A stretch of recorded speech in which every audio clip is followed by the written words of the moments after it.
Hello, and thank you for joining this webinar, part 3 of a 3-part series, the finale. Part 1 and 2 is available on the website, where I have covered an overview of the application process and what a successful interview looks like. Part 3 is for those of you who have been or are expected to be invited for a professional review interview, also known as a PRI. In this webinar, I will be covering the format, what to expect, and what the assessors are looking for in their applicants. These slides will also be available for circulation on the member portal or via email for our non-members. So this is the final step. For anyone who has been invited to an interview, you've made it this far. Now let's not trip over at the final hurdle.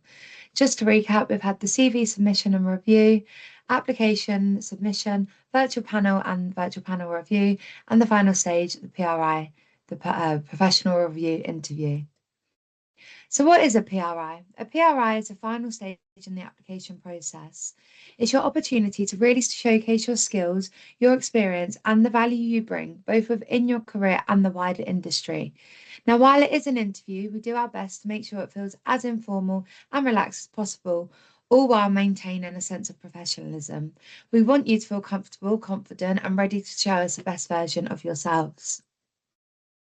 So what is the purpose of a PRI? A PRI is undertaken to allow the Institute to confirm that as an applicant, you've gained the relevant experience and that you hold a position of responsibility appropriate to the grade of membership or registration level that you are applying for. It's also important to note that a PRI is mandatory if you are seeking registration with the Engineering Council at the level of Incorporated Engineer, which is iEng, or Chartered Engineer, which is your CEng grade. Let's look at the PRI format. A professional review interview, or PRI, typically lasts between 60 and 90 minutes, or up to 120 minutes if you're undertaking an extended PRI.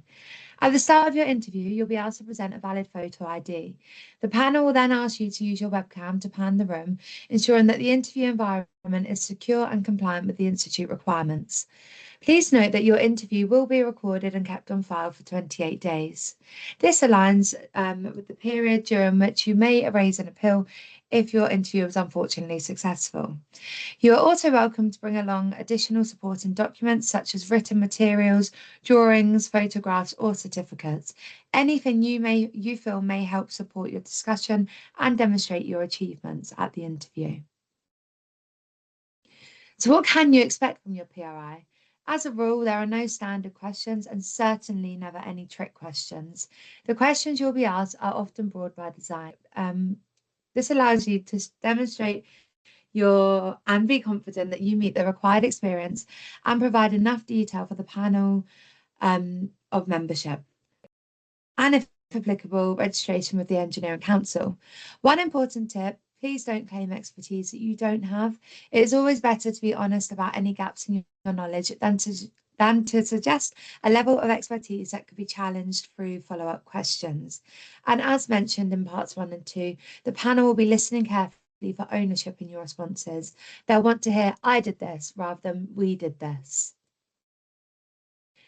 On the screen here, you can see PRI requirements, very minimal. We need a clear video, clear microphone, stable connection, and good timekeeping. Please don't be showing up late to your interview. Our volunteers do have other places to be.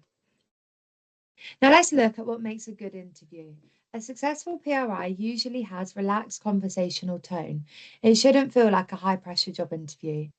The best candidates engage in open discussion and provide detailed, real-world examples from their own experience. They will speak with enthusiasm and confidence, expanding on what they included in their application and showing a genuine passion for their work. Strong candidates also deliver structured responses that clearly align with the Institute's competencies. If the interview is being held remotely, which a majority are, they will make effective use of visuals such as slides or drawings to help illustrate their examples. And of course, the interviewers themselves play an important role. They're well prepared, fair, and actively listening throughout the process.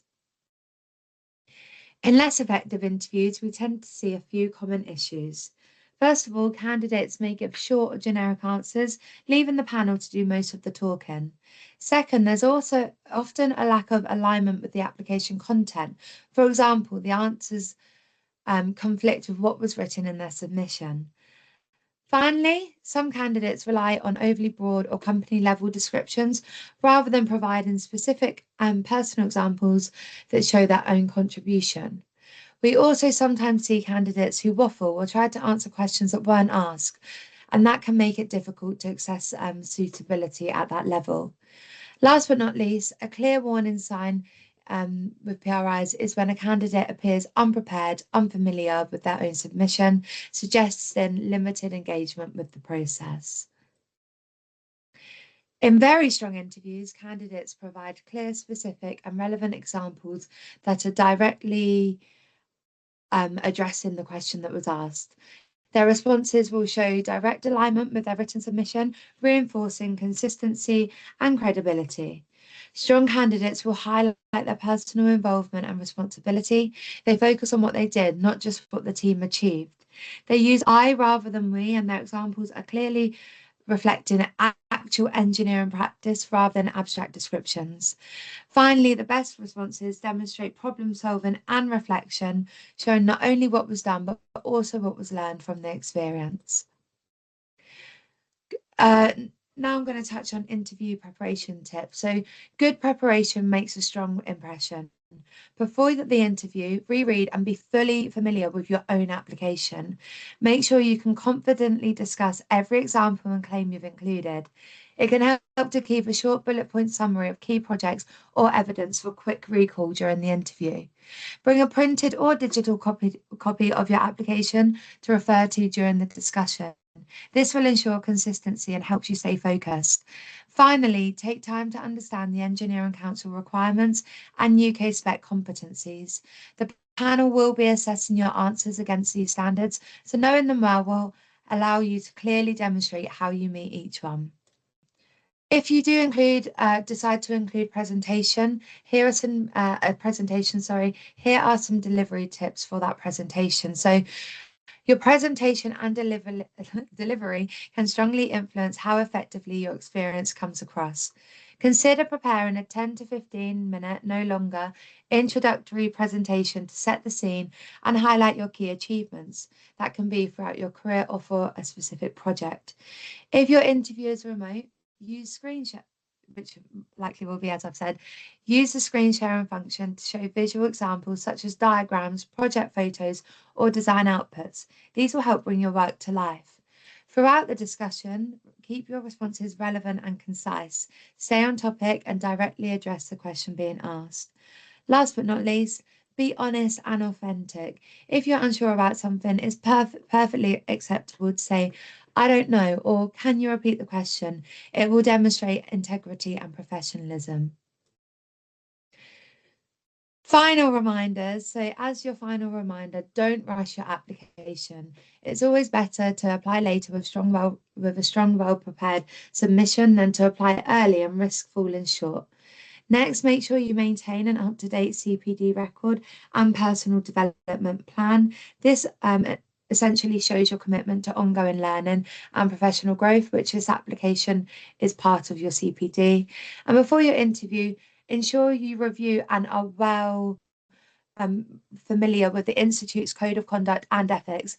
Being familiar with these principles helps you demonstrate the professional values expected of all of our registered engineers and members of the Institute. And finally, you are the expert on your own experience. So again, make yourself familiar with your application before your PRI.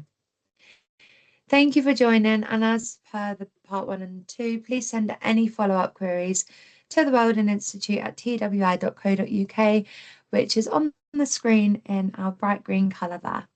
Thank you for joining, and I hope this has been informative.